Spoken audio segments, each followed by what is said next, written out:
Good morning, everyone, and welcome to the Sirius Report. Well, Paul, as Trump talks TikTok, while China points to the U.S.'s hypocrisy regarding NVIDIA, this week's trade talks, quote unquote, between Washington and Beijing and Madrid are shaping up to be an exhibition of adults on one side and clowns like Basent on the other. Yeah, unfortunately, it's painful to have to keep repeating that particular line, but it's absolutely the case. And really, frankly, you have to wonder why the Chinese bother to turn up and have these trade talks in inverted commas. Because every time they do, the United States decides just prior to these meetings to put more Chinese companies on entity lists, etc., more kind of threats, more sort of now threats on terms of secondary sanctions, which of course, or secondary tariffs or whatever, which relate to, of course, the Ukraine war and to do with China and India. But basically, from what I understand, it's just as far as the Chinese are concerned, it's just, well, we have to go through the motions. We have to hope that something good can come out of this, but they really don't expect anything of any substance to materialize because the United States, before the talks even begin, just set the tone by, as I say, putting this fresh round of sanctions on and other measures in place. And of course, as usual, the Americans come out and call it, well, we have to do this because it's a matter of national security, rather like sanctioning Huawei was a matter of national security. No, they wanted to destroy Huawei and it failed miserably and it continues to fail miserably. And China, every time these measures are put in place, works on the basis that necessity is the mother of invention. We said this before, and they then go and devise their own technology and find ways around it and have compressed the timescales in which they can implement their own policies and initiatives with regards to chip technology. I'm not saying they're exactly on par with the West at this point. That would be ridiculous to say that, but they're rapidly catching up, and this has completely shot the Americans. The Europeans don't really care about it particularly. They just kind of keep being nagged by the Americans to follow suit. But yeah, it just sets a very bad precedent. And of course, the noise that comes out of these meetings is never reflects the reality of what is actually going on there. So I think that for me is just a bit of a brief intro, and then we'll get into some of the detail in a minute after you've obviously spoken, Ken. Yeah, I think one of the funniest things, obviously there's always feelers when this whole, since President Trump took office, and immediately when he started his "I'm going to tariff everyone and tariff the world, use sanctions as a weapon, and I don't care." When China responded in kind by just raising their own tariffs continuously, as the U.S. did, that was a message that they really don't respect the U.S.'s demands or their policies in regards to trade. And I think one of the key things we see this is, of course, with Bissent coming over, one of the important points that the U.S. wants to do is to go ahead and address the China's buying of Russian oil. Well, that's a non-starter to begin with. And I found it ironic that China decided to pull something out from 2020 and say, well, you know what? You're the one who's violating anti-monopoly laws in regards to NVIDIA when they purchased the acquisition of Mellanox Technologies. And according to our courts and our laws, that's a non-starter. And, it's hilarious because it proves the hypocrisy and the contradictory nature of the United States, where, they accuse China of funding their own industries, while at the same time we have something like the CHIPS Act, which funds our own industries and innovations. So we can do it, but the rest of the world can't, and we're going to sanction you if you dare challenge us in that capacity. Yeah, absolutely. So, what preempted this whole kind of meeting between the Chinese and obviously the Americans was last Friday, which was the 12th of September. The United States added 32 entities to this entity list, including 23 Chinese companies, and we're not going to bother listing them because that would be pointless. But these companies were included in the entity list for assisting SMIC. Now, for anyone who doesn't know, SMIC is the Semiconductor Manufacturing International Corporation. That's basically a Chinese semiconductor foundry that manufactures chips for other companies, and obviously it's a sort of major player in China's semiconductor sector. So, to put some context on this, they were included for assisting SMIC in acquiring US chip manufacturing equipment. So, these SMIC subsidiaries were previously added to this entity list, and what that does is restricts the export, re-export, or transfer to those companies of all items that are controlled by the US Export Administration regulations. And therefore, any license applications involving those entities would then be subject to review, etc., etc. Now, of course, the Ministry of Commerce of China, which is MOFCOM, came out and said, basically in a polite way, what the hell are you playing at? I mean, and rightly criticized the US for this kind of way of just saying, oh, this is a matter of national security and we have to do something about this. And they abuse, of course, export controls and said, you need to stop having this unreasonable attempts to try and inhibit, destroy, or somewhere in between, or in fact, in the case of Chinese enterprises, not remotely the case, despite the fact the US thinks it's working, rather like the US continues to think the sanctions work against Russia. And even though I think latterly now the Trump administration finally understands that's nonsense. And in the process, China then announced the launch of this so-called anti-discrimination investigation into US measures, which of course relate to integrated circuit sector, and also this anti-dumping investigation into import-related analog chips that originate obviously from the United States, clearly. So this just sets a precedent of the United States thinking, well, we'll add these companies to this entity list and we're going to act tough, and China's going to buckle under the weight of our adding yet more companies. Frankly, rather like putting sanctions on Russia, you could add 2,300 companies. It's not going to change anything. It's a clear attempt to utilize the term national security uh, completely erroneously and intentionally so, because they are desperately trying to destroy China's rise technologically, and they feel, well, this is a way of asserting ourselves and trying to convince the world, that basically US hegemony still exists, and it absolutely doesn't.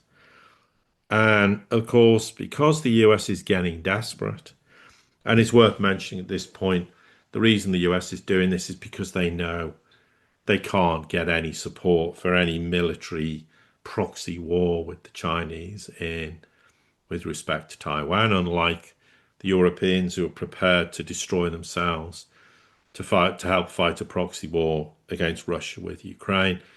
No one apart from probably the Philippines, and that's arguably questionable as well, would want to bother to entertain such an idiotic idea. So then the US has gone, well, I'll tell you what, here's a double whammy moment. We're failing with this trade war. The tariff war's not working. So the US is now trying to push the likes of the EU as well to launch secondary sanctions and tariff against China, India to do with Russian oil. I mean, and again, the question is, how is Europe going to react to this?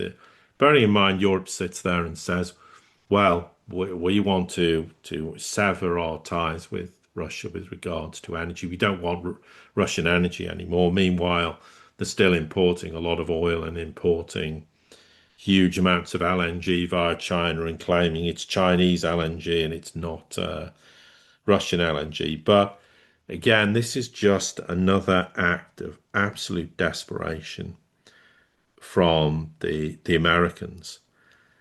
I mean, and of course, the Chinese government's come out as well and sort of said, well, why exactly is the United States wanting to impose sanctions on Chinese companies? What do they really think the point of doing this is? And, why do they think we want to sit there and have conversations with them and apparently resolve this ongoing issue of this tariff war, which the United States thought they could take China as the clean as China went. Now we'll do the same to you. And then the US realized, oh, hang on a minute, we're in major trouble here because we can't export anything anymore to China because it's just not cost effective to do so. And whereas what China does, the US doesn't do, it says, I know, we'll put tariffs on sectors in for the United States, but we'll have an alternative market in place that's much cheaper. So here you go. We put these tariffs on your products, your services, your manufactured goods are so economically unviable because do you know what? We're going to buy them from another country. So this is ravaging the US agricultural sector, and one of the biggest beneficiaries of that, of course, is Brazil because Brazil now sells huge amounts of soybeans in the United States. This harvest is selling the princely sum of zero, and I mean zero pounds, ounces, grams, kilos, call it what you like, zero, zero of soybeans, and it's causing mayhem for the US agricultural sector. So again, this is another one of these idiotic ideas that the United States had to back off. They want some trade deal with the Chinese, but they don't want to have win-win cooperation. They want to go in all guns blazing, making idiotic suggestions and these pathetic threats that don't mean anything, and hoping that somehow, after failing to achieve that objective 20 times before, that China's going to somehow buckle and acquiesce to US demands, and they're not. And that's why these meetings are just absolutely ridiculous because US goes in threatening and China just basically tells them, sorry, this isn't how the world works anymore. Your hegemony is dead.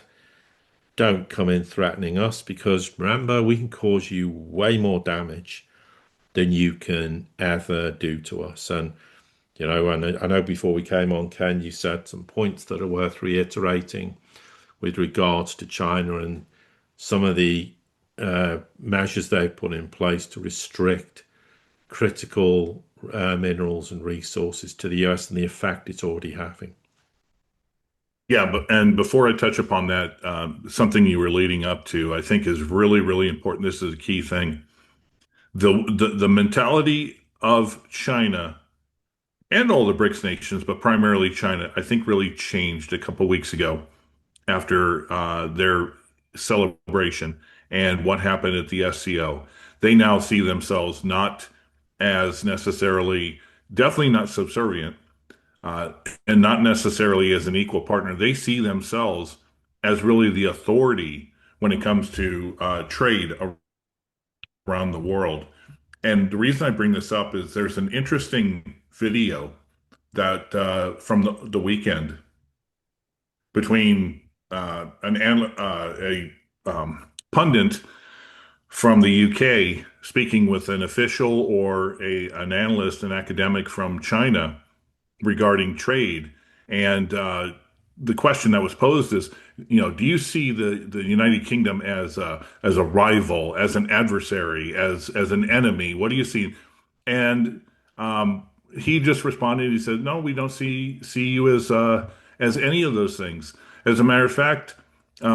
One of the quotes was, "The British government should not overestimate its impact on the global scene." So, for all intents and purposes, China doesn't even see Britain as anything. maybe as a potential customer, but certainly not as someone to worry about anymore.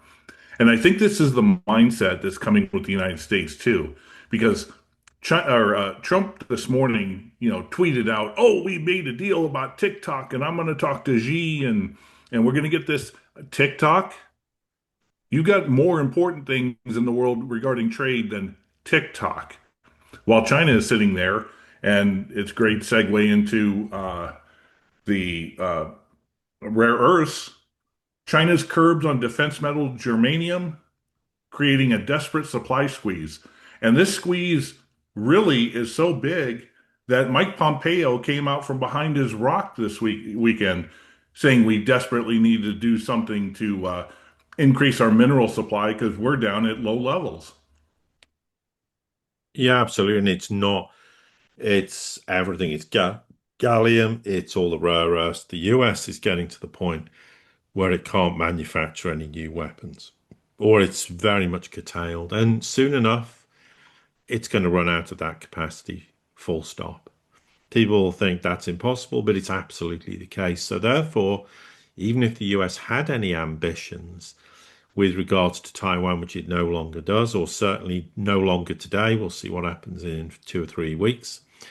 But also, people keep thinking there's something brewing with Venezuela. Well, that's debatable, but they won't have anything for Venezuela anyway, even though you can't possibly really seriously believe you can overthrow Maduro with 5,000 US Marines. This is ridiculous. Then, of course, there's the whole issue of arming Ukraine, which increasingly, of course, the US has got nothing to give them. So, and then there's the whole ongoing question of Israel and Iran, which of course is the same problem. So this is an enormous issue, and the US sits there throwing its weight around, while China just cherry picks what it won't export to the US, what it's going to find an alternative market 2 or 3 years ago, knowing if Trump got elected, the whole tariff nonsense would rear its head. So China was already light years ahead of putting measures in place to circumvent that problem. So the US can sit there, claim we want peace in the world, but we're not trying to cause any problems with Taiwan. We respect the one China principle. We're not trying to strangle China. We're not trying to economically do anything. When they are, they can't wage any military war with China, but they can certainly try and wage an economic war. And they're trying to now get the Europeans on side. They're that desperate, and they'll do anything to try and obviously cause maximum disruption with regards to China's economy, which of course is all failing, and technological development. And the truth is, the more they do this, China's progress just gets faster, faster, more efficient, and their innovation grows exponentially. And they'll just work with the rest of the world and say, do you know what? We don't need you, the US, anymore. This is why Chinese exports to the United States fell to their lowest level since early 2009, 16 plus years ago. This is decoupling. China will continue to decouple, and the more the US sits there every time they turn up and the US contingent try to shout the odds, China's just going to ignore them because everybody's seeing the new reality. The global south sees it. They see that the multipolar world's dead and buried, that the future's the multipolar world. And the US can't contain China. It's absolutely impossible because China has access to far more resources than the United States does. It has Russia who will provide it with all the energy it would ever need for the next 200 years or longer. It has a marketplace that is thriving, growing, developing in the global south, unlike the West, where every country is falling flat on its face, economically, financially, and even now societally. So, what is it that the United States thinks it's going to do to China? China has all the leverage, China has all the cards to play. And for once, the United States needs to just sit there and admit, look, it's over. Germany's dead and buried. We can't possibly defeat China anymore. We certainly can't militarily. We've tried economically. Trump 1.0 with the trade war from 2018 to 2020 totally failed. He tried it again for the last 9 months, and it's completely failed as well. And China just keeps coming out going, okay, you want to play games? Well, we'll do this anti-dumping probe into US chips. And which is actually justified because under WTO rules, the United States is conducting practices that are not in keeping with those rules. So China can just cherry pick anything it wants. It's very easy to find fault with the US from a legitimate perspective.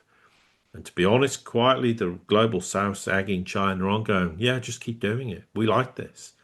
We like that you keep humiliating the US and giving them the proverbial bloody nose because someone needs to put them in their place. And China's the one nation that can do this more than any other country. And this is why the United States is now floundering with regards to its policy in the Asia Pacific.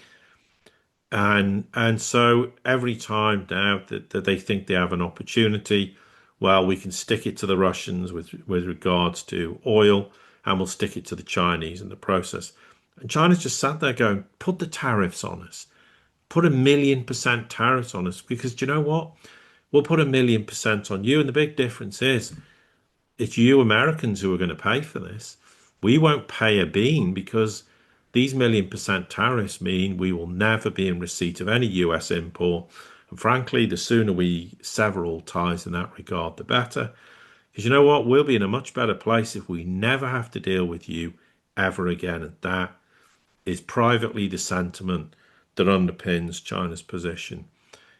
So, with regards to whatever comes out of this meeting and statement, you can guarantee it bears no relation to the reality of how China particularly feels about this. And China is a lot more assertive than the Russians. The Russians are quite passive. People will not believe that, but it's true. Because if China was fighting the war the way Russia was in Ukraine, it would be very, very different. They wouldn't sit there giving a damn about anything other than we need to get this job done and we're going to do it rapidly. We're not going to care about whether it's an SMO or a war. If we declare war, it's a war, and that's the consequence of it. Whereas Russia doesn't do that. So the United States needs to be mindful. It's not going to go to war with China because China's a nuclear power, but do not underestimate China's capability to really keep sticking the proverbial knife where it really hurts, and they can cause the United States enormous amounts of damage directly and indirectly through the internationalization of the yuan and de-dollarization being two obvious examples. Yeah, I think to put everything in a nutshell, the UK and Europe see the world through a lens of the 19th century. The United States sees the world through a microscope of the Cold War in the 20th century, while China sees the world as the future going into the 21st century. Paul, were there any other final thoughts you wanted to add to this? No, your summation is absolutely perfect and totally correct. And that's the big problem the West faces. So that's a great point to finish on. Perfect. To everybody here at the Sirius Report community, as always, thank you for your support. Don't forget to like, share, subscribe, comment, send this out to anybody you think it might be important to. And until the next time we get together, have a great day.